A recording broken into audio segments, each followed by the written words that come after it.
दोस्तों, ईरान से युद्ध करके अमेरिकी राष्ट्रपति डोनाल्ड ट्रंप ने अपनी जबरदस्त तरीके से किरकिरी करा ली। भद पिट रही है उनकी। तरह तरह के मीम्स डोनाल्ड ट्रंप पर सोशल मीडिया के अलग अलग मंचों पर बन रहे हैं। ईरान को वो चले थे डराने धमकाने, दादागिरी दिखाने के लिए, लेकिन उसमें अभी तक तो उन्हें कामयाबी हासिल नहीं हुई है। उल्टा ईरान उनकी वजह से अमेरिका की अर्थव्यवस्था को धीरे धीरे तोड़ रहा है। लेकिन इस बीच अमेरिका की ओर से एक बात कही गई। वो बात भारत को लेकर है, भारत की संप्रभुता को लेकर है। एक तरफ देखिए ईरान की संप्रभुता में जब अमेरिका हस्तक्षेप करने का प्रयास करता है तो उसे किस तरीके का जवाब ईरान की ओर से मिल रहा है। लेकिन दूसरी ओर देखिए भारत की मौजूदा सरकार जो मोदी की अगुवाई में चल रही है, उसको अमेरिका की ओर से कुछ ऐसा कहा गया, मुझे तो लगा ट्रंप ने मोदी को अपना गुलाम समझ लिया। जब वो कह रहा हो उठो तो मोदी जी उठ रहे हैं, जब वो कह रहा हो मोदी जी बैठ जाओ तो मोदी जी बैठ जा रहे हैं, जब वो कह रहा है मोदी जी ये मत करो तो हमारे देश के प्रधानमंत्री वैसा नहीं करते। जो इस वक्त हमारे देश के प्रधानमंत्री नरेंद्र मोदी कर रहे हैं वो अपने में मेरे लिए हजम करने लायक नहीं है। नमस्कार दोस्तों, मैं हूं परवीन सानी। दोस्तों, दरअसल हुआ यूं कि अमेरिका ने भारत की रिफाइनरियों को रूसी तेल खरीदने की अनुमति देने के लिए 30 दिनों की अस्थायी छूट जारी की है।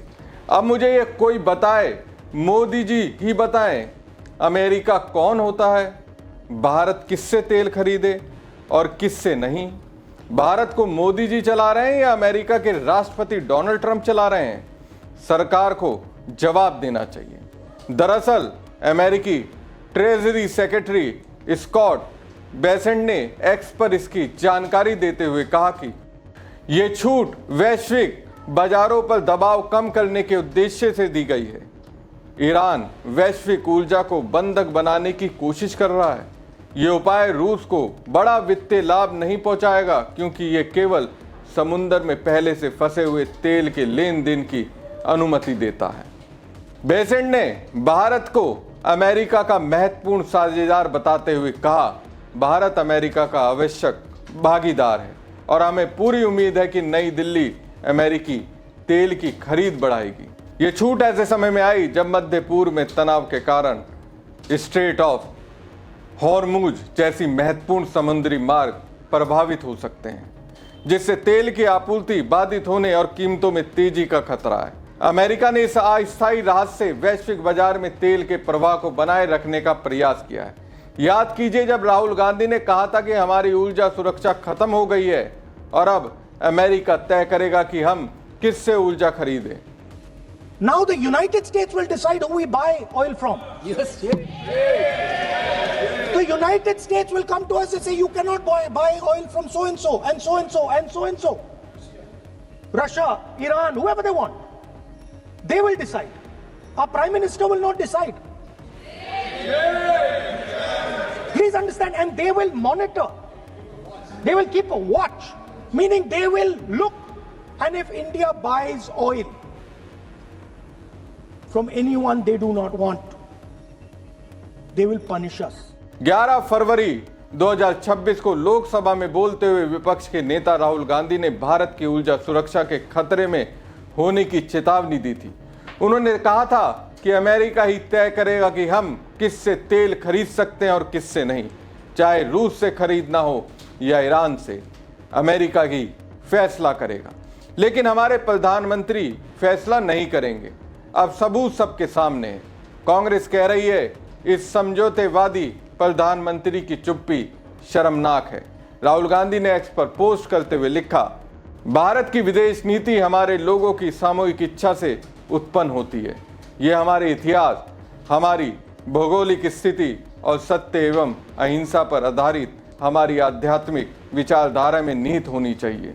आज हम जो देख रहे हैं वो नीति नहीं है, ये एक भ्रष्ट व्यक्ति के शोषण का परिणाम है। दोस्तों, गजब तरीके से कठपुतली सरकार बन रही है। जिधर नाचने को कहा जा रहा है उधर नाच रही है, कोई फर्क नहीं पड़ रहा है। भारत के 140 करोड़ लोगों के स्वाभिमान पर चोट हो रही है, ये सरकार देख ही नहीं रही है। पता नहीं किस बात का डर है। जयराम रमेश ने एक्स पर पोस्ट करते हुए कहा, ट्रंप का नया खेल, दिल्ली दोस्त को कहा पुतिन से ले सकते हो तेल, कब तक चलेगा ये अमेरिकी ब्लैकमेल। कांग्रेस सांसद मनीष तिवारी ने अमेरिका की भाषा पर सवाल उठाते हुए भारत की स्वतंत्रता पर गंभीर चिंता जताई। उन्होंने 30 दिन की छूट जारी करना, ये घमंडी भाषा नव साम्राज्यवादी अहंकार से भरी हुई है। क्या हम कोई केला गणराज्य हैं कि हमें अपनी ऊर्जा सुरक्षा की जरूरत के लिए अमेरिका से अनुमति चाहिए? एक अन्यथा बहुत बातूनी सरकार का मौन बहरेपन जैसा है। क्या ये सरकार संप्रभुता का मतलब समझती भी है? बताइए दोस्तों, अभी एक दिन पहले की ही तो बात है, इंडियन ओशियन में आकर अमेरिका ने ईरान के आइरिस देना पर अटैक किया, उनके लोगों की हत्या की, जबकि वो हमारे देश में मेहमान था।